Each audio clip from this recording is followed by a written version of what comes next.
Welcome to Insight. I'm Paul Arthur, and today our focus is on taking care of your health. The doctor is in. We have a natural health doctor on the line with us today, so you'll have an opportunity to call in with what ails you, and we'll try to get you a natural health remedy. Okay, so you can line up your questions now. Phone lines will be opened up about 25 minutes into the program, but you can even send us your emails now, all right? Love to help you with that. Of course, I mean, whenever we talk about this, we do talk about our spiritual health as well. That needs to come first, and oddly enough, that really contributes toward better natural physical health in our bodies as well. And I always think that step one should be prayer.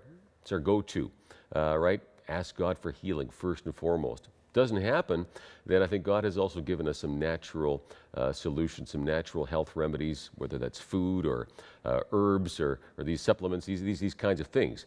All right, so we're going to talk about some of those issues. So any health problems, again, we'll open up our lines in a little bit here.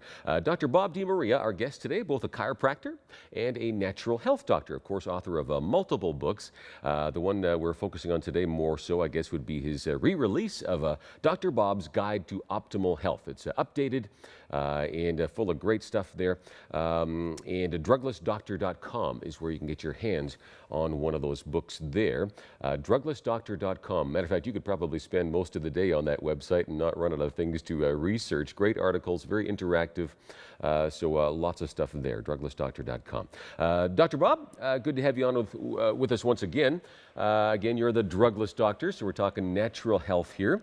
Now, the book is out again. Do you want to update us on anything there with the book? Well, I can tell you right now, as you were talking, I'm going to make sure that we have it up on our website. We just got the books this week. Oh, good. So we want to make sure that everybody has an opportunity. And if we don't have it up today, come back within the next day or two, because we'll definitely have a special sale for everybody. Okay. And I'll definitely, any book that's going to come out of my office will sign. Wonderful. We'll give it an actual signed Dr. Bob book. How does that sound? Okay, sounds good. Get an autograph included with that. Wonderful. Now, you're all about, again, going the natural way. I think one of the phrases used is, when we're eating stuff, it needs to be God-made, not man-made. Big difference, right?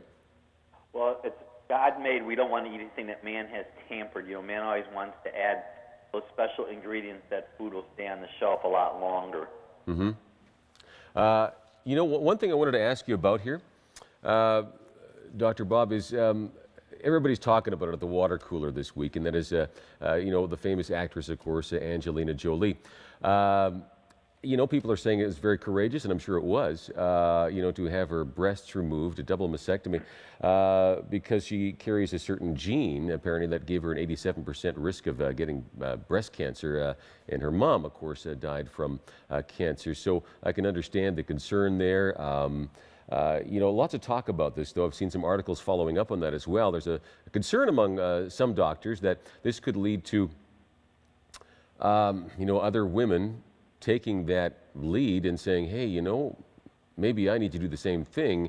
And in many cases, it's perhaps very unnecessary and maybe fear motivated. Your thoughts on breast cancer and prevention of that? Well, first I want to echo everything that you said, because I know that on Angelina Jolie's part, I'm sure it was very devastating to see her mom suffer with breast cancer. But Paul, one of the 7 books that I did write is Dr. Bob's Drugless Guide to Balancing Female Hormones, which, by the way, Paul, we're updating, I think, the 4th edition of that will be out in July. I'll have to come back and talk about that. But I was reading information about what you just said, and there's something called the BRCA1 and BRCA2 gene, and I believe that Angelina Jolie had those. And when I was doing the studying on this myself, only 10% of the people, from the best of my knowledge, that have that gene do, in fact, get breast cancer. My concern is, your concern, and the other healthcare providers' concern is, there are 45,000 women that get breast cancer, and actually 200,000 get breast cancer in the U.S. every year. 45,000 die of it. But what I want our audience to grasp their brain around right now is that 95% of all breast cancer is caused from too much estrogen.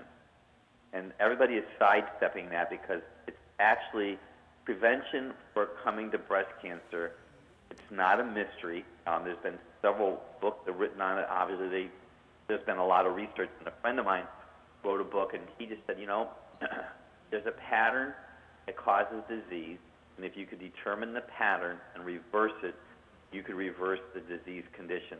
Mm-hmm. So what we focus on in our practice is lowering your exposure to estrogen. And we have the availability with electronic testing today. And this is just for you to hear this too, Paul, is that even if you walk on a golf fairway and they just sprayed the golf course, you're putting estrogen in your body. When you drink food or eat food that comes out of a can, you're putting estrogen in your body. So we live in a very toxic estrogen environment, and you really want your liver to be functioning optimally because your liver is what processes the extra estrogen. And that's an important point for all the ladies listening to us right now, is that your goal is for your liver to function optimally. And I know that we joke about this, Paul, with Dr. Bob's ABCs, a half a red apple every day, a third cup of beets, and at least one medium carrot. If you do that, that helps promote liver function. So Okay. ladies and gentlemen, that's a key. Right. So basically ABCs, apples, beets, and carrots in moderation. But I mean, how do you, I guess, prevent this kind of estrogen? I mean, one thing you said is, again, less canned foods, right? And probably want to eliminate that completely. But what else is it? Are there certain things? Where else does estrogen come to that level that is going to cause cancer to that degree? Is there something else out there? Well, I don't want to flip you out, but if you have a car that has leather seats in it, and they get that leather from pigs that have been injected with chemicals, you are actually breathing estrogen in if you have leather seats in your car. Depending on where your municipal water comes from, I know here in the lower 48, they are finding estrogen in water. Paul, what's so crazy out there right now is for the last 30 or 40 years, people have been taking medication. And when you have extra medication, what have they told you to do in the past? Flush it down the toilet. Mm-hmm. And then there are people that are taking drugs that have estrogen in it, so they urinate and it goes into the system. And then there's water that has it. But also, probably the biggest nemesis is soy products. We do not promote soy. Soy puts too much estrogen in the body.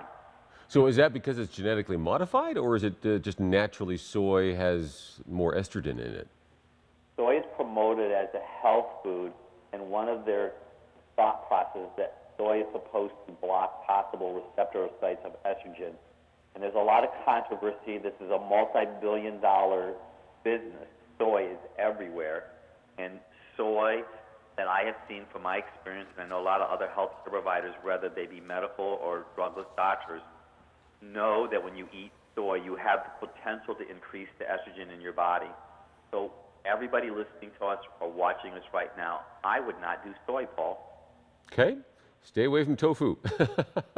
All right. Fair enough. Just try to reduce the estrogen intake, and that'll go a long way, you're saying, toward actually preventing cancer. Okay? But you also want your liver to be functioning to process the estrogen also. That's the whole apple, beets, and carrots. And if you could go to your health food store and you could get some milk thistle. Milk thistle is good. Mm-hmm. And I'm gonna actually say this one slowly, Paul, because you're gonna want to write this down because someone's gonna call you up about this in a day or so. It's called calcium. D as in Delta. Glucarate. Glucarate. This is a very important product. Calcium D-glucarate. And that helps take extra estrogen compounds and toxins out of the body. Oh, interesting. Calcium D-glucarate. And if I was a man right now and I golfed or I did yard work and you just fertilized your yard, there's a lot of estrogen-based compounds in fertilizer. Interesting. Okay, so farmers might be at risk there as well. Well, even anybody that cuts the grass, I'm telling you, golfers. I had a gentleman that was just in this morning. We were able to test him, and his estrogen was off the charts, and he went golfing the other day, and he actually, now listen to this, he cut his grass the day after they fertilized it. And so when you're walking and there's dew, you're breathing in estrogen. I know this might sound far out, and a lot of people get really nervous when you talk about this type of stuff. Mm-hmm. but I have had male patients come in with prostate swelling, high PSA, put them on the calcium deglucarate and some iodine, and their prostate swelling goes down. So there are people watching us right now, Paul, men, that'll urinate 4 or 5 times a night because their prostate is swollen from too much estrogen. And one last thing, Okay. as you know, we could talk about this for hours, is that there's estrogen in animal tissue that's not organic. That means if you eat beef or chicken or turkey and it's not organic, they inject those animals with chemicals, which is estrogen-based, that causes them to get big and fat, and that goes into us as consumers. Very interesting. And again, I don't know what the stats are, but be fascinated to go back to the 1800s compared to now. Rates of cancer, I'm sure they're higher now, and I wonder if that doesn't have something to do with it. All right, talking with Dr. Bob DiMaria. And again, a little bit, we're going to open up our phone lines for your questions. Did go to the streets here with our camera and just asked people if they use any natural remedies for their health. No? Okay. I guess we're not going to do that. All right, fair enough. All right. We'll just continue then without that particular break there. I wanted to ask you about something else. Somebody actually brought this up here at work today. Apple cider vinegar. I wanted to ask you about that. And I've heard this from a number of different people. Getting some pros and cons on it. Some people say it works great. Other people say it not so much. Everything from weight loss to better skin. People are saying apple cider vinegar is working for them. Yes or no? What do you think? Well, first you want to make sure that the apple cider vinegar you use is organic. Okay. Because if you use conventional or non-organic apples, it has the potential to have arsenic in it. So we have to get that clear. Now, we use apple cider vinegar in our practice, and what I have found is that women over 40 years old or so tend to have fibromyalgia. I've used apple cider vinegar for fibromyalgia and bursitis, especially women that have shoulder bursitis. Now, apple cider vinegar tends to make your digestive system a bit more acid, so you're going to be able to absorb nutrients better. Now, personally, I would not use apple cider vinegar on a fast to lose weight. I had someone that was in my family that ate popcorn and vinegar, like ate popcorn and did the whole vinegar thing. I don't know if it was apple cider vinegar, and she ended up actually having kidney cancer, and she passed. So when you're using a lot of vinegar, Paul, and for everybody watching us right now, vinegar tends to make your body acid. Right. Acid is like rust on a car. Our body's already naturally acid. Your body has to use precious, scarce vitamins and minerals to neutralize the acid.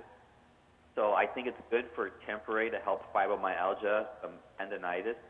But personally, and maybe put it on your salad, but to have it to be purposely taken every day, there are other better ways to lose weight and clear your skin up. Okay, fair enough.